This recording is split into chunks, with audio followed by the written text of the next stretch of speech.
हरे कृष्णा। हम पढ़ रहे शिवोपदेशामृत रूप गोस्वामी द्वारा कृत। और श्लोक क्रमांक 10 हम शुरू कर रहे हैं। शुरू करें मतलब श्लोक क्रमांक 10 पढ़ रहे थे। मैं स्क्रीन शेयर करता हूँ।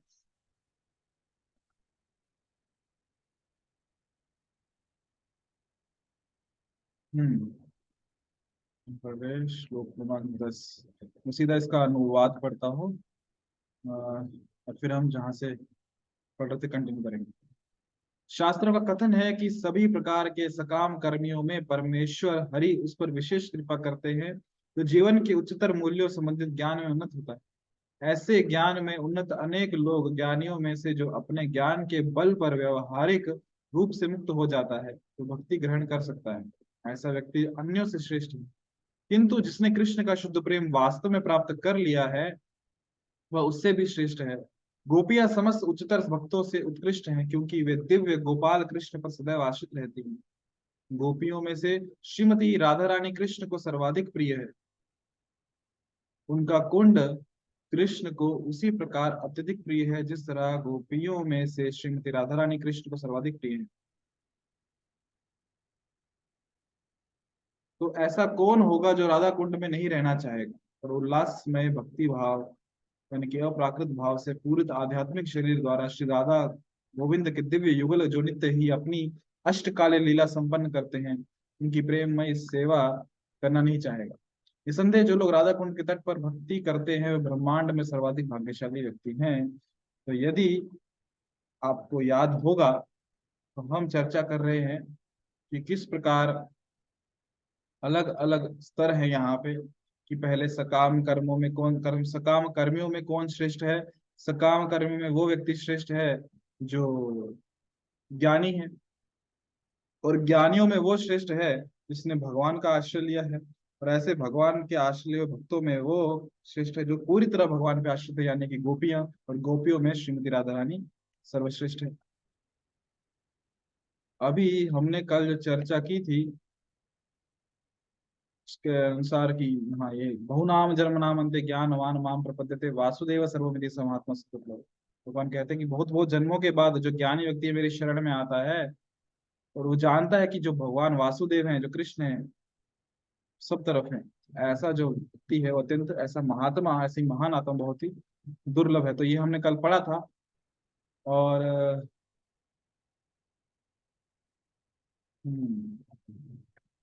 यहाँ से हम पढ़ते हैं। फिर से स्टार्ट करते हैं। तो ये लास्ट पैराग्राफ हमने कल पढ़ा था केवल। फिर से इसको पढ़ते हैं कि समस्त भक्तों में गोपियां श्रेष्ठ मानी जाती है क्योंकि वे कृष्ण को तुष्ट करने के अतिरिक्त और कुछ भी नहीं जानती है। हमने उदाहरण देखा था कल की भगवान श्री कृष्ण को जो सर में दर्द हुआ था उसका उपाय कि भक्तों के चरण की धूलि किस प्रकार गोपियों ने बिना सोचे समय गवाए कि कृष्ण को सर में दर्द हो रहा है तो चरण धूलि दे दी कि कृष्ण को यदि एक क्षण का भी इससे आराम मिले तो हम वर्षों तक नरक में सड़ने के लिए तैयार हैं। ना ही वे कृष्ण से बदले में कुछ आशा करती हैं। निसंदेह कभी कभी कृष्ण ही उनसे अपने को विलग करके उन्हें अतीव कष्ट प्रदान करते हैं। फिर भी वे कृष्ण को भूल नहीं सकते।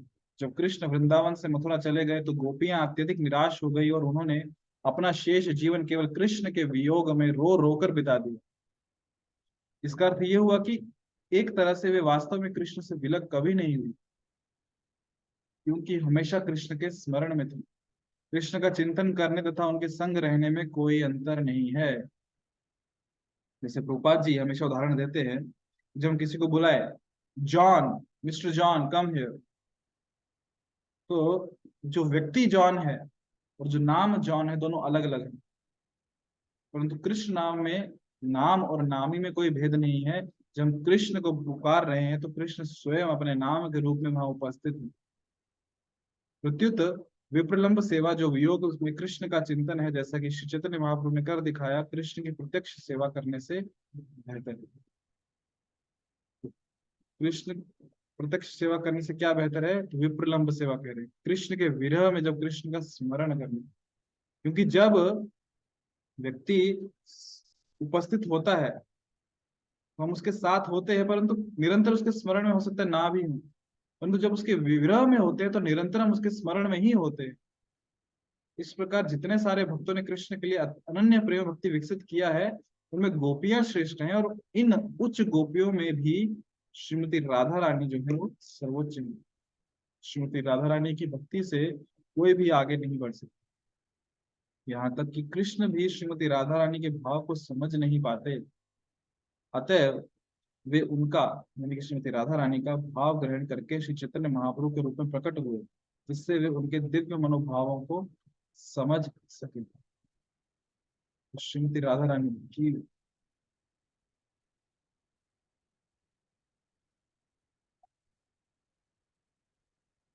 तो जो दिव्य भाव है श्रीमती राधा रानी का, ठीक, श्रीमती राधा रानी को क्या आनंद आता है कि भगवान कृष्ण सोचते हैं कि श्री राधिका जो है, इसको मुझे मेरा नाम लेने में, मेरे दर्शन करने में इसको क्या आनंद आता है, तो अनुभव कैसे कर सकती है। तो उसके लिए वो उनका भाव लेके, श्रीमती राधा रानी का भाव लेके कृष्ण स्वयं आए चैतन्य महाप्रभु को उसका अनुभव करने। इस प्रकार श्री रूप गोस्वामी क्रमशः ये निष्कर्ष निकालते हैं कि श्रीमती राधा रानी कृष्ण की सर्वश्रेष्ठ भक्त है और उनका कुंड, श्री राधा कुंड, सर्वाधिक पूज्य स्थल।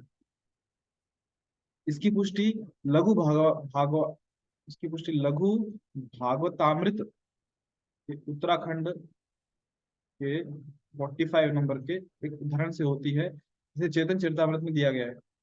यथा राधा प्रिया विष्णुस्तस्या कुंडम प्रियम तथा सर्वगोपीषु सेविका विष्णोरत्यंत वल्लभा। जिस प्रकार श्रीमती राधा रानी भगवान कृष्ण को प्रिय है, उसी प्रकार उनके स्नान का स्थान राधा कुंड भी उन्हें उतना ही प्रिय है। समस्त गोपियों में वे ही अकेले भगवान की परम प्रिया के रूप में हैं। अतः कृष्ण भावनामृत में रुचि रखने वाले प्रत्येक व्यक्ति को अंततः राधा कुंड की शरण ग्रहण करनी चाहिए और वहां रहकर आजीवन भक्ति करनी चाहिए। उपदेशामृत के 10वें श्लोक के रूप में उपदेशामृत के 10वें श्लोक में रूप गोस्वामी का यही निष्कर्ष। इसलिए हम देखते हैं स्वयं रूप गोस्वामी, सनातन गोस्वामी राधा कुंड के की शरण ग्रहण करके वहां भजन करते थे, और बहुत सारे आज भी बहुत सारे भक्त ऐसे हैं जो राधा कुंड की शरण ग्रहण करते हैं और वहीं पे आजीवन रह के भक्ति करते हैं, भगवान का नाम जप करते हैं। तो ये हमने स्तर देखे कि अलग अलग स्तर भक्ति में कौन कितना प्रिय है भगवान को। तो क्या प्रश्न बहुत बार उठ सकता है, उठता भी, आपके मन में भी प्रश्न उठा होगा, तो क्या हमें भी अभी से राधा कुंड जाके वहां पे भजन करना चाहिए, नाम जप करना चाहिए? तो पहला प्रश्न ये है, क्या हम उस स्तर पे हैं कि हम राधा कुंड पे जाके आश्रय लेके, शरण लेके दिन भर पूरा रात वहां पे नाम जप कर सके? पूरा रात तो छोड़ दीजिए, पूरा दिन नाम जप कर सके, क्या उतना स्तर है हम? आजीवन भक्ति तो बहुत दूर की बात है कि दिन भर वहां पे बैठ के नाम जप भी कर पाएंगे क्या? क्योंकि हमारी अभी की अवस्था ऐसी है कि हम केवल 16 माला नाम जप में भी इधर उधर कितना देखते हैं और इधर उधर ध्यान हमारा भटकता है। जो रूप गोस्वामी और जितने गोस्वामी गण हैं जो राधा कुंड का आश्रय ले रहे, तो वहां बैठ के वो नाम जब मन पूरा कृष्ण और श्रीमती राधा रानी में लगा, उनके चरण कमलों में लगाते। तो हमारे लिए अभी के स्तर पे ये है कि हम जब जहाँ पे जिस भी स्थान पे हैं, श्री कृपा जी कृपा से हमको हर बहुत सारे जगहों पे मंदिर उपलब्ध है, भक्तों का संग उपलब्ध है, वहां पे नाम जप करने का प्रयास करना चाहिए एकाग्रता पूर्वक सुनते हुए। और जो 10वें श्लोक का जो सार है, निष्कर्ष रूप गोस्वामी बता रहे हैं कि कृष्ण क्या क्या प्रिय है, तो हमने चर्चा की। अभी हम आगे बढ़ेंगे श्लोक क्रमांक 11 की तरफ। तो इसका उपदेशामृत का आखिरी श्लोक है।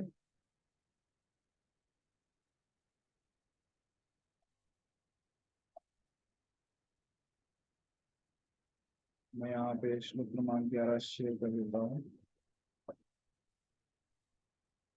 श्लोक क्रमांक 11। कृष्णस्योच्चे प्रणयवसिति प्रेयसी भयोऽपि राधा कुन्दं चास्य मुनिभिर्भितस्ताद्गेव व्यधायि यत्प्रेष्ठरप्यलं सुलभं किं पुनर्भक्ति भाजां तत्प्रेमिदं सकृदपि सरः सनातुराविष्करोति। कृष्ण से, भगवान श्री कृष्ण का ये शब्द शब्द है।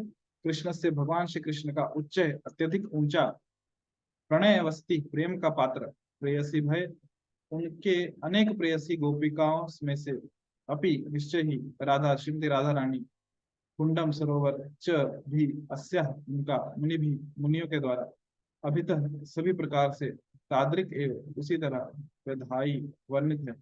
यथ जो पृष्ठ है परमोच्च भक्तों द्वारा अपि भी अलम पर्याप्त असुलभम प्राप्त करना कठिन किम क्या पुनः फिर भक्ति भाजा भक्ति में लगे हुए व्यक्तियों के लिए तत् वह प्रेम ईश्वर प्रेम इदम यह सकृत एक बार अपि भी सरह सरोवर सनातु जिसने स्नान कर लिया है आविष्करोति प्रकट कर देता है।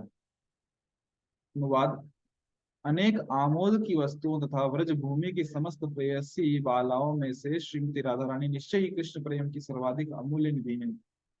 हर प्रकार से उनका दिव्य कुंड मुनियों द्वारा कृष्ण को उतना ही प्रिय वर्णित किया गया है। निसंदेह राधा कुंड महान भक्तों के लिए भी अत्यंत दुर्लभ है, अतः सामान्य भक्तों के लिए इसे प्राप्त कर पाना तो और भी कठिन है। यदि कोई इसके पवित्र जल में केवल एक बार स्नान कर ले तो उसमें कृष्ण के लिए शुद्ध प्रेम पूर्णतः प्रकट हो जाता है। तात्पर्य श्रील प्रभुपाद जी द्वारा राधा कुंड इतना पूज्य क्यों है। तो पहला प्रश्न प्रभुपाद जी यहाँ पर उठा रहे कि राधा कुंड क्यों पूज्य है।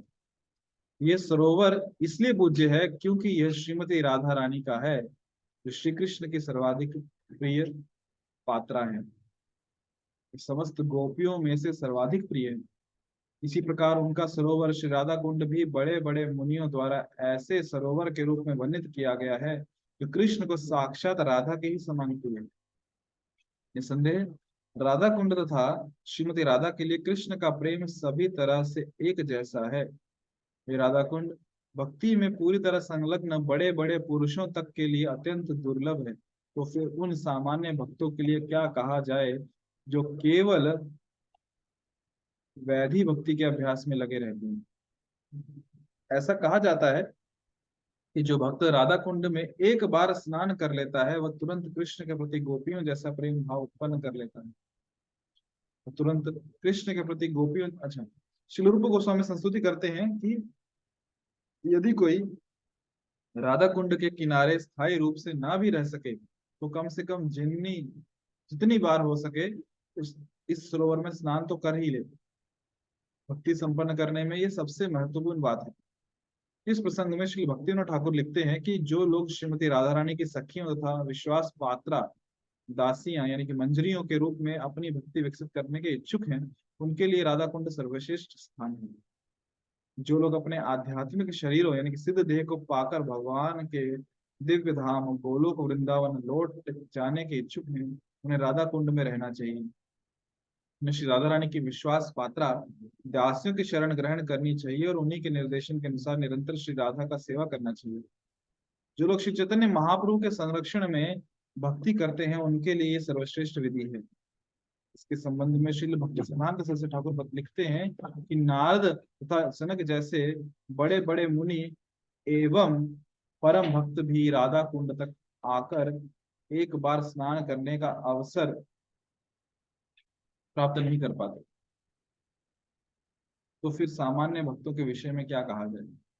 यदि कोई महान सौभाग्यवश राधा कुंड तक आने और एक बार भी स्नान करने का अवसर प्राप्त कर लेता है तो कृष्ण के प्रति वैसा ही दिव्य प्रेम विकसित कर सकता है जिस तरह गोपियों ने किया था। यह भी संस्तुति की गई है कि मनुष्य राधा कुंड के तट पर निवास करे और भगवान की प्रेममय सेवा में तल्लीन रहे। उसे नियमित रूप से वहां स्नान करना चाहिए और श्री राधा तथा उनकी सहायक गोपियों की शरण ग्रहण करके सारी भौतिक धारणाओं का परित्याग कर देना चाहिए। यदि कोई जीवन भर इसी तरह संलग्न रहता है तो शरीर छोड़ने पर वह श्री राधा की वैसी ही सेवा करने के लिए भगवान के पास लौट जाएगा जैसा कि उसने अपने जीवन में राधा कुंड के किनारे रहकर सोचा था। निष्कर्ष यह है कि राधा कुंड के किनारे रहना तथा नित्य उसमें स्नान करना भक्ति की सर्वोच्च सिद्धि है। नारद जैसे महान ऋषियों तथा भक्तों के लिए भी इस पद को प्राप्त कर पाना कठिन है। इस प्रकार श्री राधा कुंड की महिमा की कोई सीमा नहीं। राधा कुंड की सेवा करने से मनुष्य गोपियों के शाश्वत मार्गदर्शन में रहकर श्रीमती राधा रानी के सहायक बनने का अवसर प्राप्त कर सकता है। ये जो हमने पढ़ा अभी, ये क्या है? ये लाभ है, महिमा है राधा कुंड की, और उसमें स्नान करने का क्या क्या लाभ है, कि भगवान श्री कृष्ण को जो राधा कुंड है वो कितना प्रिय है, और उसमें स्नान करने के कितने लाभ हैं। तो ज्यादा मैं उसमें कुछ टिप्पणी नहीं दूंगा, जो है सामने हमने पढ़ा, रूपा जी क्या कह रहे, रूप गोस्वामी क्या कह रहे। तो यहाँ पे इसके साथ ही आज के दिन हमारा श्लोक क्रमांक 11 संपन्न हुआ। उपदेशामृत पुस्तक हमने संपन्न की, और कल से हम नया पुस्तक पढ़ेंगे, ईशोपनिषद। वेद व्यास जी ने हमें 4 वेद दिए, 18 पुराण दिए, और 108 उपनिषद दिए। और इसमें भी जो विशेष 108 में से जो विशेष उपनिषद है श्री ईशोपनिषद, जहाँ पे भगवान की महिमा का गुणगान है, विशेषकर श्री प्रभुपाद जी ने इसके ऊपर तात्पर्य दिया है, टीका लिखी है। तो हम श्री प्रभुपाद जी की टीका से पढ़ेंगे ये पुस्तक। तो अभी के लिए हम यहीं पे रुकेंगे आज, क्योंकि नया पुस्तक है, तो कल नए सिरे से शुरू करेंगे और भी भक्त हमारे साथ जुड़ेंगे। तो किसी अभी तक के लिए किसी भक्तों के मन में कुछ प्रश्न है तो आप पूछ सकते हैं माइक ऑन करके, नहीं तो फिर हम कल मिलेंगे नई पुस्तक के साथ, ईशोपनिषद के साथ। तो अवश्य ये कल शाम को 8:15 बजे हम ईशोपनिषद का पहला श्लोक से स्टार्ट करेंगे। तो यदि किसी के मन में कुछ प्रश्न नहीं है तो फिर हम यहाँ रुकते हैं। वाञ्छाकृततरुभ्यश्च कृपा सिन्धुभ्यो च पतितानां पावनेभ्यो वैष्णवेभ्यो नमो नमः। अनंत कोटि वैष्णव वंदे की जय, श्री उपदेशामृत की जय, श्री रूप गोस्वामी की जय, श्री प्रभुपाद की जय, श्री गुरु गौर भक्तवृंद की जय। हरे कृष्ण।